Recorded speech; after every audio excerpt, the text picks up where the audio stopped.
Hey everybody, welcome back to Sports Central. Neal Duncan alongside Kris, Keprios, and some great action there from the NSA World Series. Yeah, great events going on, and we got to say this segment is sponsored by Hyatt Place Lakeland. Great place to stay, so thanks to them for our segment sponsorship here. Absolutely, and if you're just tuning in, we're previewing Weber International University football, and we just had the head football coach, Kelly Scott, on, and now we've got a couple of his standout players, Corey Jackson and Stephen Willis. So this is where we get the real answers. This is where, Coach was kind of giving us coach speak. Didn't want to really talk about predictions or goals for wins and things like that, so we're going to get the real story here. But Corey and Stephen, welcome to the show, and appreciate you coming on. Thank you for having us. All right, well, first of all, Weber International University, football. 1, what's it mean to you? 2, what drew you to the program? Why are you playing? Why are you a Warrior for Weber International? Well, let's go first. I mean, originally for me, I've been at Weber since I graduated from high school, and what drew me to Weber was the fact that it was close to home, and my parents and the rest of my family always made it a valid point to me that it's important for them to be able to make it to my games and things of that nature. So, with it being right here in Polk County, they could make it to all of my games, and it wouldn't be that much of an inconvenience for them. So they haven't missed any, right? Yeah. No, not And really. you played at Mulberry High School, right? Yeah, I played at so Mulberry you're High from Polk County, all right. Born and raised. Came from Orlando to the Weber program. What drew you to Weber? Yes, sir. I originally went to USF first, and Coach Leone, our offensive coordinator, told me if anything happened, if it didn't work out there, then just give him a call. So I gave him a call, and he let me back in, welcomed me with open arms, and I've been happy ever since. I've just been part of the Weber family, and it's been a great experience. Well, and guys, talk about we were talking to the coach a minute ago about the process getting ready for the season. How's it been for you guys? Is he tough on you? Does it help? How's it been getting ready for the season? Now we understand he's your ride home. So we told him we'd take you home if we had to. Find the middle road here. Okay. I mean, Coach Scott, he's a great guy. He's usually more of a laid-back type of coach, but when it's time to get down to it, it's time to get down to it. We're the type of team where we like to have a good time, but when it's time to get down to work, we get down to work. And just preparing for the season, it's been a grind. All through training camp, 2-a-days and everything like that. It's been a physical and mental strain on everyone's bodies and minds. So, we try to take it upon ourselves as leaders of the team, to make sure that the team continues to walk the path and, continue to progress throughout training camp as we get ready for this first game. All right, Corey? I'd say it's about the same. Coach Scott, he's a character, as you met. He really pushes us as a team and to get better each and every day, and as well as all the coaches do as a coaching staff. Like Willis said, it is a grind, the 2-a-days and out there in the heat every day. But we all get through it, and we've really come together as a team, as a family, and we're ready for next week. All right, well, we talk about, Coach was talking about, rather, the schedule changing, that you guys are having to take those long trips this year and playing more at the level of which the competition is more of a level playing field. That's got to be exciting for you guys to know that there aren't those, they call them the payday trips. They are what they are. It is what it is. But what are your guys' expectations for this season, and what are you most excited about for Weber football this year? I mean, for the most part, our goal every season is to go 10-0. Losing is not an option, especially this season. We've put too much on the line, and we've been grinding too hard to, take anything less. And for us to be playing down closer to our level of competition, it's better. It helps as far as statistically speaking. It helps us, mentally to be more like, okay, we have a better shot. Right. But, personally, I know me and a lot of the other guys on the team, we take pride in playing against the best competition possible. Right. We don't like to sit there and play against the little small teams that aren't really going to be guys competition. We like to go out there and compete every Saturday. Competitor with them, So that's what we look forward to. Well, I have to say that a lot of the guys that are on the team aren't really, I guess you wouldn't really say that they belong at Weber.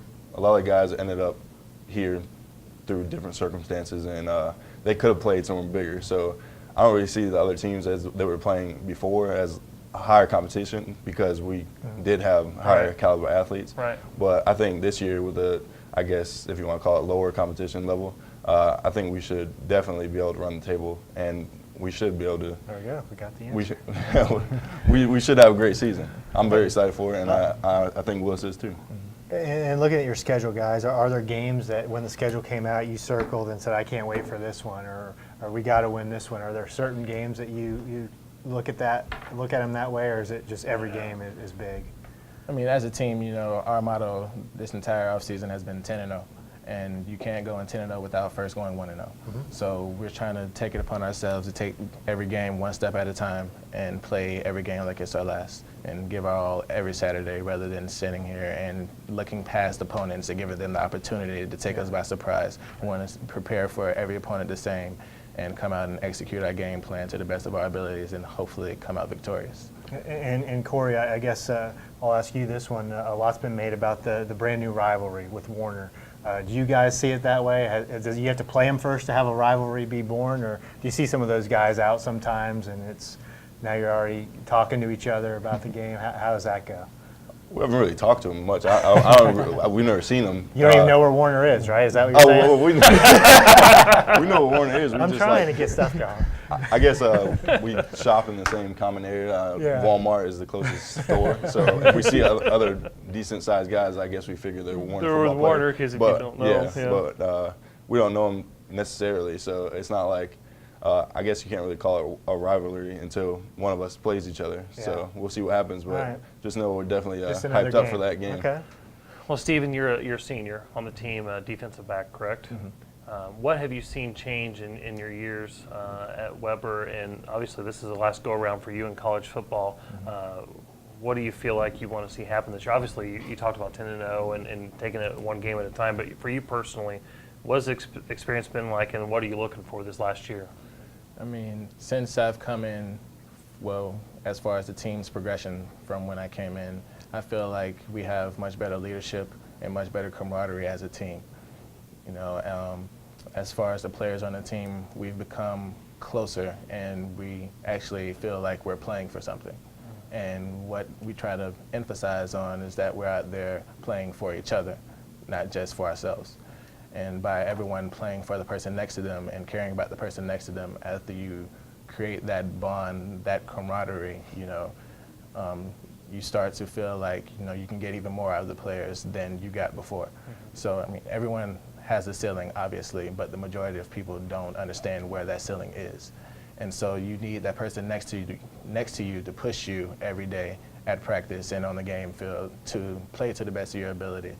Otherwise, you just won't reach your potential. So for me, since I've come in, I feel like that's one thing that has progressively gotten better over the years. And Coach Scott and the rest of the coaching staff have done a great job of bringing in excellent talent, but also good character. And that's one thing that you need on good football teams is are guys with good character, guys that are willing to buy into the system. And that way you can come out and be as successful as your talent allows you to be, not sitting here hindering your performance because of attitudes and cancers on the team and things like that. So I feel like that's, as a team collectively, we've gotten progressively better, and with the team that we have now, I feel like the sky's the limit. It's just a matter of how far we allow ourselves to go, and the only people that can beat us are ourselves. And that's honestly how I feel about the situation.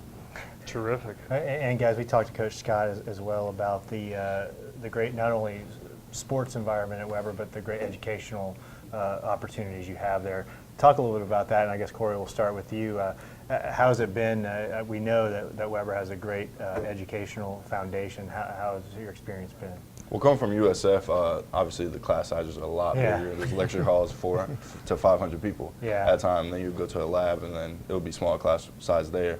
But in the lecture hall, you just feel like a number. At least I did personally. I'd ask the teacher a question, and sometimes it would just be like, email me. I'm like, okay, I'm right in front of you. But so at Weber, it's a totally different atmosphere. You go in the classroom, there's 25, if that, to a class. So it feels like in my high school, we had bigger class sizes than at Weber.